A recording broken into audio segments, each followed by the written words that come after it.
To dosyć jest osobiste wyznanie.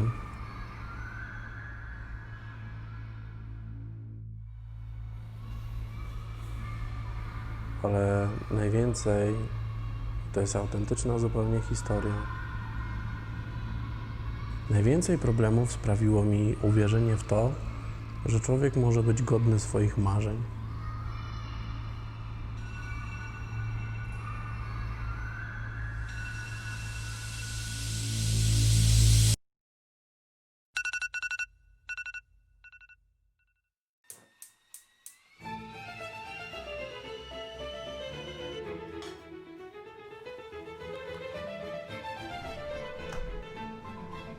Przeszkoda jest ze mną codziennie, to jestem ja sam, więc ja sam codziennie pokonuję swoją własną przeszkodę, bo z natury jestem leniem, no nie chce mi się i z racji tego, że mi się nie za bardzo chce, to muszę robić wszystko tak, żeby było łatwo. By poruszać się z nurtem i świadomie kontrolować niescenariusz. Kiedy wstaję zazwyczaj 4:50, 5, w domu jest cicho, jeszcze nikt się nie krząta, mogę zacząć pracować sam ze sobą, pracować ze swoim umysłem. Mogę zacząć programować i warunkować swoje nastawienie w ciągu całego dnia, więc ten moment rano jest dla mnie naprawdę bezcenny.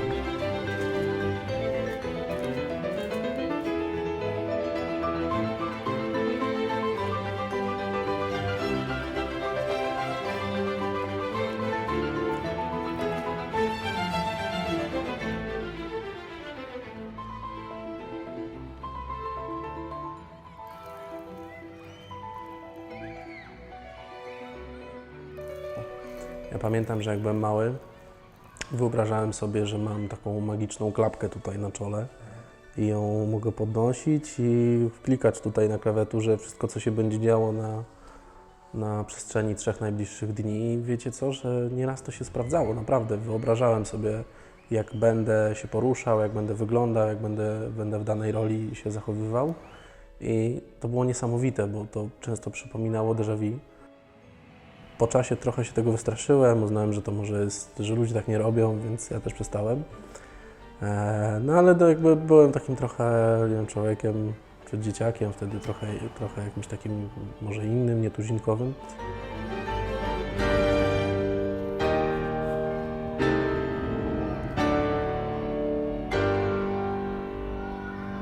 Pewnie część z nas miała takie przeżycia, jak chociażby lekcja WF-u, kiedy dzieciaki wybierają siebie do różnych drużyn i ja zazwyczaj zostawałem jako ostatni na sali, którego nikt wtedy nie chciał, bo zakładał, że nic kompletnie nie jest wart, nic nie osiągnie, nic na pewno nie pomoże w drużynie.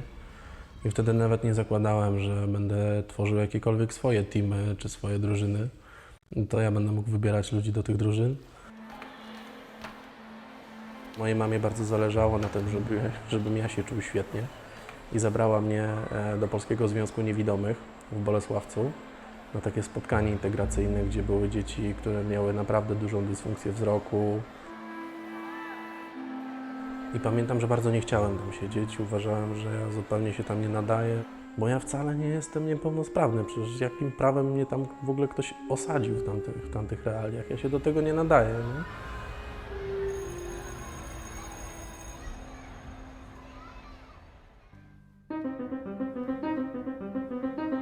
Pamiętam, jak mama mnie zabierała do okulisty w takiej aurze smutnej, jak ona rozmawiała z okulistką o tym, jak to jest źle, bo dziecko nie widzi, jest smutne. To ja w tym czasie uczyłem się tej tablicy, na której były napisane te wszystkie cyferki, które się pokazuje u okulisty.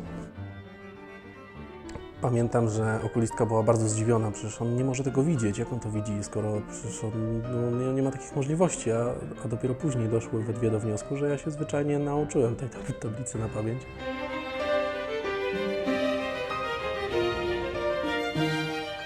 Pierwszym takim fajnym momentem, w którym poczułem, że wkraczam na ten swój stream, na tą swoją drogę, kiedy dusza zaczyna się cieszyć, był moment, kiedy siedziałem przed telewizorem w pokoju, ze względu na to, że nie miałem wtedy zbyt dużo znajomych, zbyt dużo przyjaciół. Leciał dziennik w telewizji, w którym pokazywali taki reportaż z Krakowa o tym, że biją niewidomych masażystów. I ja tak spojrzałem wtedy na ten reportaż i myślę sobie, nie, naprawdę to jest coś takiego jak niewidomy masażysta? Naprawdę to ja muszę nim być, po prostu. Wyciąłem w ogóle wtedy z głowy sobie to, że w ogóle ich biją, czy coś im tam złego dzieje. Pobiegłem na górę, odpaliłem Google'a, wpisuję niewidomy masażysta. Pach, wyskakuje szkoła we Wrocławiu. Niesamowite.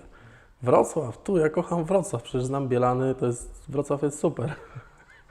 I pamiętam, że jak zaprezentowałem tę swoją nową ideę, ten swój nowy pomysł rodzicom, to na pewno się załamali.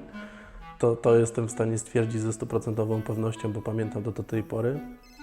Tato zresztą cały czas był w Niemczech, rzadko kiedy przyjeżdżał, więc pamiętam tą rozmowę przez telefon, jak mama dzwoniła do taty, że Marcin sobie wymyślił, że idzie do technikum dla niewidomych. I właśnie taka cisza była w słuchawce. Jak mówi, co? Przecież ja chciałem, żeby on naprawiał telewizory, tak jak ja, a on sobie wymyślił, że pójdzie do technikum dla niewidomych. Mama w ogóle się załamała też, bo myślała, że będę całe życie blisko, gdzieś tam koło niej.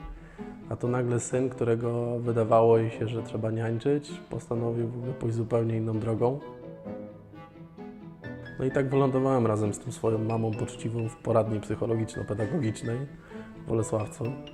I mama zabrała mnie tam po to, żeby ta pani psycholog mi wytłumaczyła, że to jest zły pomysł i na pewno nie jest do zrealizowania. No, finał tego był taki, po chyba 2 godzinach konsultacji, że mama wyszła zapłakana, bo pani psycholog jej przetłumaczyła, że to jest właśnie bardzo dobry pomysł i Marcin powinien tam iść. Przekonywała ją około godzinę, no i przyjechałem do Wrocławia, do technikum masażu dla niewidomych tutaj we Wrocławiu.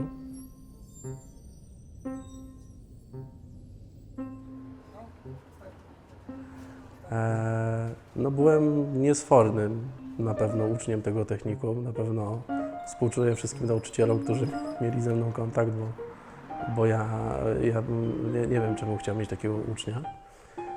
Natomiast jakoś tak się wydarzyło, że po pierwszych praktykach w trakcie robienia tego technikum masażu zacząłem zauważać, że w tym jest coś, czego wcześniej nie zauważałem, że to rzeczywiście, co robimy, działa. I tam zauważyłem, że poza ciałem, poza kośćmi, mięśniami, powięziami wtedy odkrywanymi są jeszcze emocje. Teraz będziemy pracowali stopniowo coraz głębiej i prawdopodobnie teraz jesteśmy dokładnie w tym miejscu, w którym powinniśmy być. Czy uczucia w gardle się nieco nasiliły? Tak, jest większa ciężkość. A gdybyśmy mogli zrobić teraz dla niej jakiś jeden gest, który poprawiłby jej samopoczucie, to co by to był za gest? Tak jest, pięknie, dokładnie tak. W każdym z nas mieszkają emocje i w każdym z nas dzieją się różnego typu zjawiska. Za każdym razem, kiedy kochamy, tęsknimy, cierpimy, mamy nadzieję, wiarę, uaktywniają się różne części naszego ciała. I w momencie, kiedy mamy konflikt emocjonalny, czyli kiedy któraś z tych emocji góruje lub jest stłumiona, pojawia się w danym obszarze naszego ciała określone napięcie, które możemy przy pomocy połączenia osteopatii z dobrym dialogiem terapeutycznym wyeliminować albo pomóc pacjentowi dojść do rozwiązania jego problemu.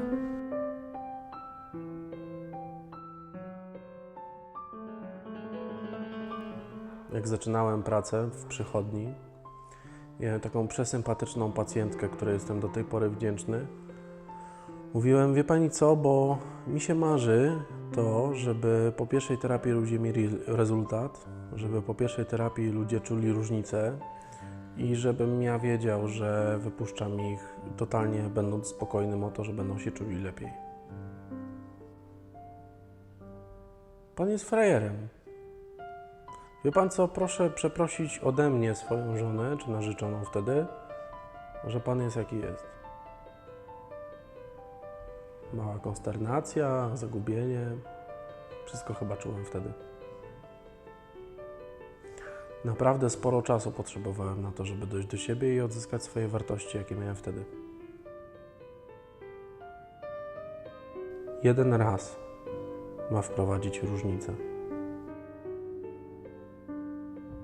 I to z tego momentu mamy wynieść jak najwięcej. Co by było ze mną, gdybym mu powiedział: jasne, panie Januszu, widzimy się za 10 razy i wtedy będę w stanie stwierdzić, czy panu pomogę. Nie mógłbym spać.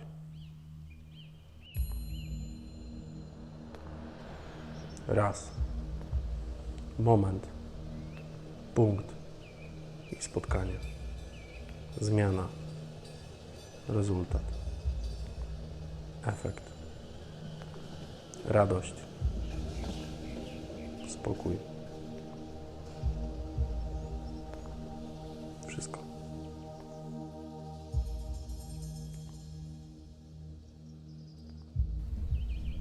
Witaj, nazywam się Marcin Pochojka, jestem fizjoterapeutą i osteopatą.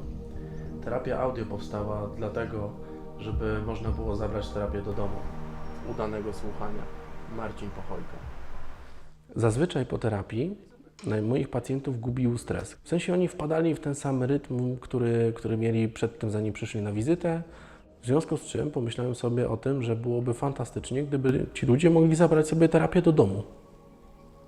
Autentycznie zabrać terapię do domu, więc poprosiłem swojego serdecznego przyjaciela Adriana. Mówię: Adrian, słuchaj, mam to napisanych 88 stron. Weźmy to, nagrajmy, zróbmy z tego terapię audio. I terapie audio stały się czymś, co pozwala mi czuć się bardziej spokojnym o tych ludzi, których wypuszczam, ze względu na to, że oni dostali odpowiednie narzędzie do tego, żeby swój układ autonomiczny, czyli układ niezależny od naszej woli, wprowadzić na stan totalnego rozluźnienia.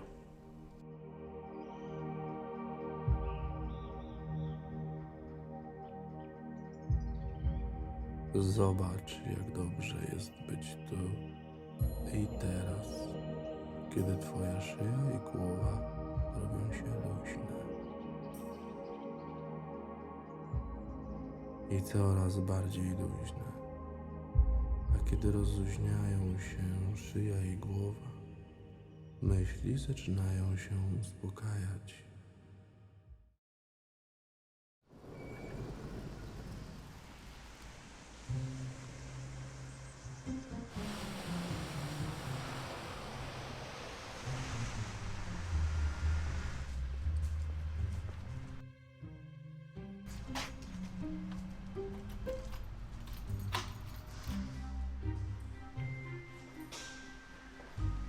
Jak sobie wyobrażam siebie, jakbym został w Bolesławcu, strach pomyśleć, nawet nie chcę sobie tego wyobrażać. No, gdyby nie ten dziennik, gdyby nie ta sytuacja, gdyby nie ten Wrocław, nie to technikum, to podejrzewam, że nie doszłoby również do momentu, kiedy otworzyłem pierwszy gabinet we Wrocławiu swój. Zauważyłem, że naprawdę to marzenie zaczyna się realizować, że marzenie o tym, żeby było wiele osób w tym samym miejscu, którzy kochają to, co robią, idą wszyscy w jednym kierunku, zaczyna być coraz bardziej bliskie. Mam w ogóle taki fajny podpis zrobiony przez numerolożkę, zmieniony troszeczkę. Wszystko, co się stało w pracowni, tak naprawdę wytworzyło się dzięki wizji człowieka, który nie widzi. Zobaczyłem obraz. Dzięki ludziom udało się ten obraz zrealizować. Takim jak moja Marta, Zachariasz. Obraz przybrał barwy rzeczywistości.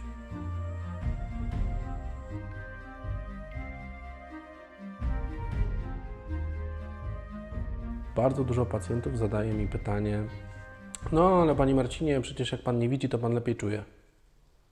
Pytanie co? Zapach? Nie wydaje mi się. Wydaje mi się, że nasz mózg jest skonstruowany tak, że rzeczywiście, jeżeli całkiem nie widzisz, jesteś niewidomy zupełnie i używasz zmysłu dotyku, to lepiej czujesz, rzeczywiście zgadzam się z tym, ale jeżeli nie dowidzisz i jednak resztki tego wzroku poświęcasz na poruszanie się, to zmysł dotyku musisz trenować tak naprawdę jak każdy inny człowiek. Wszyscy mamy jakieś niepełnosprawności. Ludzie myślą, że moją niepełnosprawnością jest to, że nie widzę. Wcale nie. Ja uważam, że moją niepełnosprawnością jest to, że jestem leniwy. Stąd właśnie wybór terapii, która jak najszybciej doprowadza ludzi do celu, który chcą osiągnąć. Natomiast postrzeganie samej niepełnosprawności jako problem czyni ją problemem.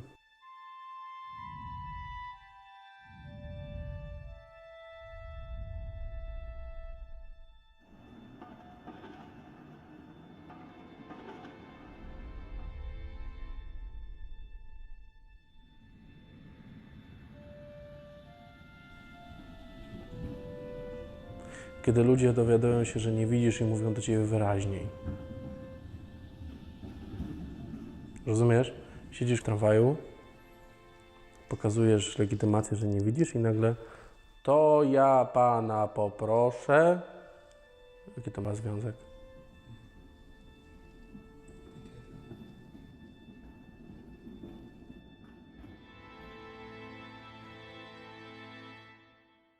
Zazwyczaj w mojej rodzinie mówili o mnie biedna, ślepa Marcinusia.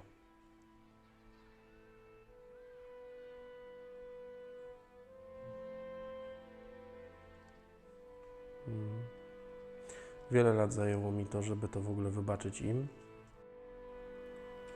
To wcale nie byłem biedny, byłem trochę ślepy, co nie znaczy, że ślepy. No i mnie się zgadzało.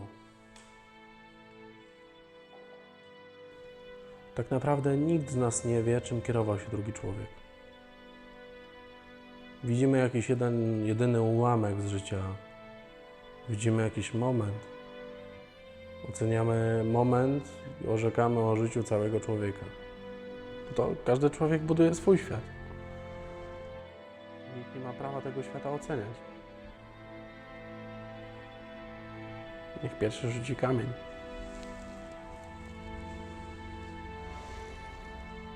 Odwaga nie polega na tym, żeby stawiać czoła innym, tylko żeby przestać na nich zwracać uwagę. Bo jak ktoś się interesuje Twoim światem, to znaczy, że w swoim nie ma nic interesującego. Bo jakby miał w swoim coś interesującego, to by nie musiał zwracać uwagi na Twój. Tak na to popatrz.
Fajnie.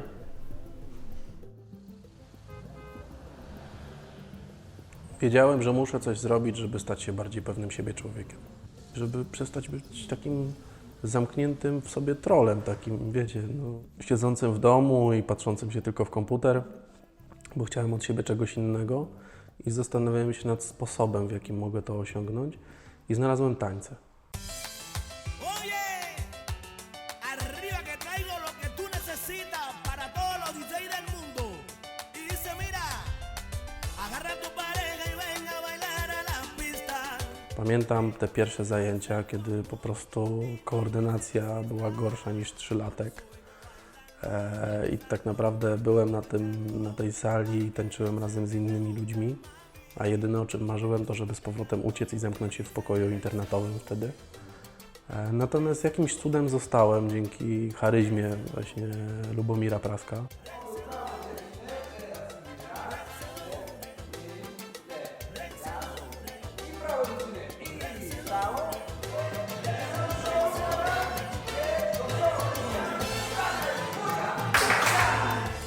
I po czasie zacząłem się coraz bardziej otwierać, nawet w pewnym momencie przez zaangażowanie i determinację i wytrwałość Lubka i partnerki, z którą wtedy miałem przyjemność tańczyć, udało nam się zdobyć 2 razy wicemistrzostwo Polski w tańcu towarzyskim dla niewidomych i słabowidzących.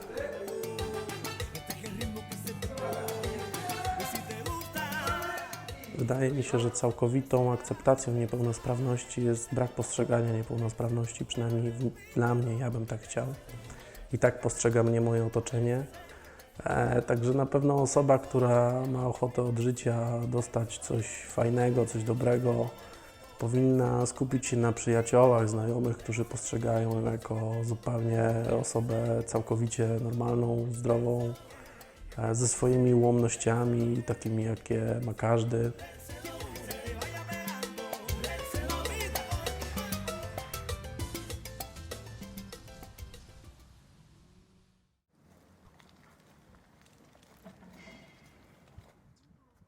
Takim pięknym wyznacznikiem dla mnie jest to, że moja narzeczona w tej chwili, jak ją o coś pytam, stoi w kuchni na przykład, ona jest w pokoju, to mi kiwa.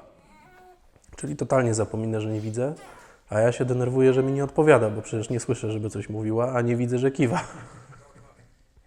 No i to jest właśnie ta kwintesencja, żeby na tyle pozwolić sobie żyć naturalnie z tą swoją różnicą, czy z tym swoim atutem albo niepełnosprawnością, zwał jak zwał, żeby otoczenie, które jest Tobie najbliższe, samo zapominało, że tak jest. Dotarłem do takiego momentu, gdzie mogę z czystym sumieniem powiedzieć, że moi bliscy, moje otoczenie zapomniało, że nie widzę, a ja przez to nie widzę żadnych przeszkód, żeby tak było dalej. Po prostu.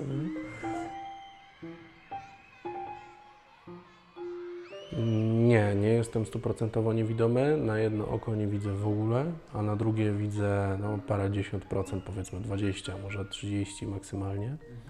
To wygląda trochę tak, jakbyśmy sobie zasłonili jedno oko całkowicie, w ten sposób, a drugie oko przybrali na kształt lornetki, która odwraca się do góry nogami, czyli nie przybliża, tylko oddala w ten sposób i tak postrzegali nasz świat. Tak wygląda mój świat właśnie.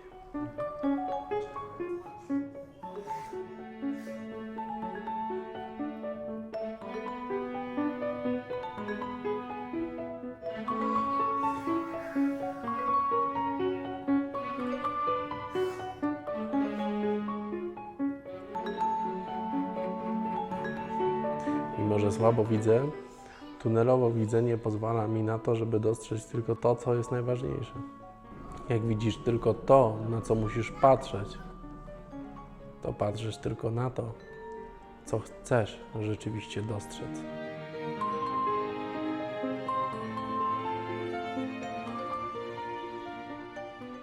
Jedno przesłanie dla moich dzieciaków. Z jednej strony fajnie by było, jakby kontynuowały dzieło taty, a z drugiej strony mój tato chciałby, żebym naprawił telewizory.